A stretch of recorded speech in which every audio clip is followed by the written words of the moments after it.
प्रश्न क्रमांक 4 गुणनखंड कीजिए। पहला प्रश्न है 12x² माइनस 7x धन 1। इसको हम हल करेंगे तो हल करने के लिए सबसे सरल तरीके का इस्तेमाल करेंगे।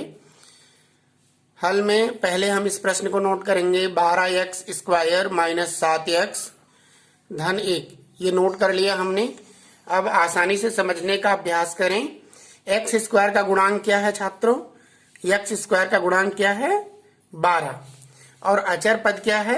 1। इसका नियम है x² यानी कि प्रारंभिक वर्ग में जो संख्या गुणित रहे उसका गुणा अचर राशि से कर लेते हैं। तो अचर राशि से गुणा करने पर क्या प्राप्त हो रहा है? 12 एकम 12। तो हम इन दोनों संख्याओं का गुणा करके प्राप्त कर चुके हैं 12 एकम 12। अब हम इस 12 को इस प्रकार खंडित करेंगे कि किन संख्याओं का गुणा करने से 12 प्राप्त होता है। किन संख्याओं का गुणा करने से 12 प्राप्त होता है? यहाँ का चिन्ह क्या है? प्लस। यहाँ का चिन्ह क्या है? प्लस। यहाँ का चिन्ह प्लस है तो हम ऐसी संख्या चुने कि जिनका योगफल क्या होता हो 7। यहाँ पर 7 है तो 7। ऐसी संख्या आप चुनेंगे कि जिनका गुणनफल क्या होता हो 12 और योगफल क्या होता हो 7। ऐसी संख्या चुनेंगे। तो इनको चुनने के लिए हम पहले 12 का गुणनखंड करते जाते हैं। 12 का 1 में गुणा करने पर क्या होगा? 12 प्राप्त होगा। 2 का 6 में गुणा करने पर क्या प्राप्त होगा? 12 प्राप्त होगा। 4 का 3 में गुणा करने पर क्या प्राप्त होगा? 12 प्राप्त होगा। अभीष्ट संख्याओं को हमने प्राप्त कर लिया है। 12 और 1 का गुणा करने पर 12 प्राप्त होता है। 2 का 6 में गुणा करने पर 12 प्राप्त होता है। 4 का 3 में गुणा करने पर 12 प्राप्त होता है। लेकिन इन प्रत्येक के जोड़ क्या 7 होते हैं? यह चेक करेंगे। तो यहाँ पर 12 और 1 को जोड़ेंगे तो कितना होगा? 13। यहाँ पर 2 और 6 को जोड़ेंगे तो कितना होगा? 8। और यहाँ पर 4 और 3 को जोड़ेंगे तो कितना होगा? 7। तो हमें अभीष्ट संख्या 7 भी प्राप्त हो चुकी है। यानी कि 4 और 3 ऐसी संख्याएं हैं जिनका गुणा करने पर 12 और जोड़ने पर कितना आता है? 7। तो इस प्रकार आप किसी भी प्रश्न में कर सकते हैं और इसका हम उपयोग करेंगे। तो 12x² माइनस इस 7 के प्लेस पे क्या रखेंगे? 4 धन 3 ब्रैकेट में 4 धन 3 x प्लस 1। अब हम आगे बढ़ेंगे तो 12x² माइनस 4 और ये x का गुणा होगा 4x minus plus minus 3x plus 1। अब आगे बढ़ेंगे तो 12x² माइनस 4x एक ब्रैकेट में ले लेंगे माइनस 3x और प्लस माइनस माइनस 1 ये कॉमन कर लेंगे। अब कॉमन करने का अभ्यास करेंगे तो हम 4 एकम 4 और 4 तिहाई 12 4x कॉमन करेंगे तो 4 तिहाई 12 3x माइनस 1 प्राप्त होगा। यहाँ से एक और कॉमन कर लेते हैं। क्या निकलेगा? 3x minus 1।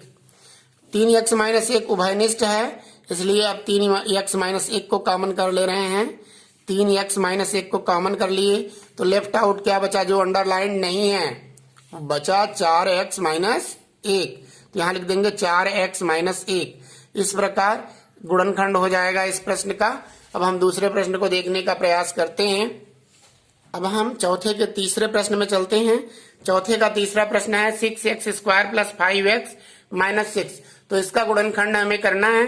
तो जैसा कि हम पूर्व में बता चुके हैं कि x का गुणांक और अचर पद का क्या करते हैं? हम गुणा कर लेते हैं। x का गुणांक क्या है? 6 है और अचर पद क्या है? ये भी 6 है। दोनों का गुणा करने पर क्या आएगा? 6 छक्का 36। और इस अचर पद के पहले कौन सा चिन्ह है? माइनस। तो हम घटाने को चेक करेंगे। अंतर यानी कि घटाना। घटाना कितना होना चाहिए? उन दो संख्याओं का घटाना 5 आना चाहिए। लेकिन गुणनफल कितना आना चाहिए?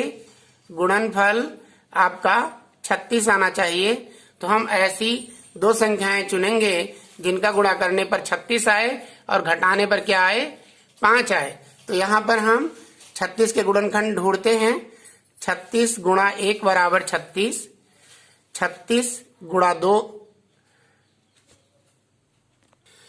18 गुणा 2 बराबर 36। 18 दूनी 36। अब 3 बार चेक करेंगे कि 3 में क्या आता है। 12 तिहाई 36 और चुनेंगे 9 और 4, 9 चौक 36 और आगे जा सकते हैं, परंतु जितना मान हमें प्राप्त हुआ है उसमें पहले परीक्षण कर लें। 36 एकम 36, 18 दूनी 36, 12 तिहाई 36, 9 चौक 36। इस तरह हम 36 के अभीष्ट गुणनखंडों को ढूंढ लिए हैं। अब हम इनका अंतर चेक करते हैं, क्या अंतर 5 होता है। तो अंतर 5 करने के लिए हम यहाँ पर देखते हैं कि 36 माइनस 1 बराबर कितना हो जाएगा 35, 18 माइनस 2 करेंगे तो क्या हो जाएगा 16 और 12 माइनस 3 करेंगे तो क्या होगा 9 और 9 माइनस 4 करेंगे तो क्या होगा 5। तो यहाँ पर हमें प्राप्त हो चुका है 5, यानी अंतर 5 और गुणनफल 36। ये दो संख्याएं हमें मिल चुकी हैं जिनका गुणा करने पर 36 और घटाने पर कितना आता है 5। तो इस 5 के स्थान पर 9 माइनस 4 रखेंगे। 6x square plus 9 minus 4 x minus 6। आगे बढ़ेंगे 6x स्क्वायर प्लस 9 का x में गुणा करेंगे तो 9x माइनस 4x माइनस 6।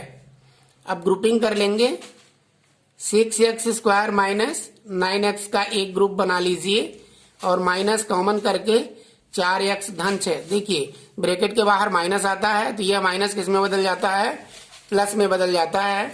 तो यहाँ पर हम 3x कॉमन करेंगे, इसमें से 3x कॉमन कर लिए तो क्या निकला 3 दूनी 6, 2x और ये क्या बचा 3, 3 त्रिकाई 9 और x कॉमन है इसका।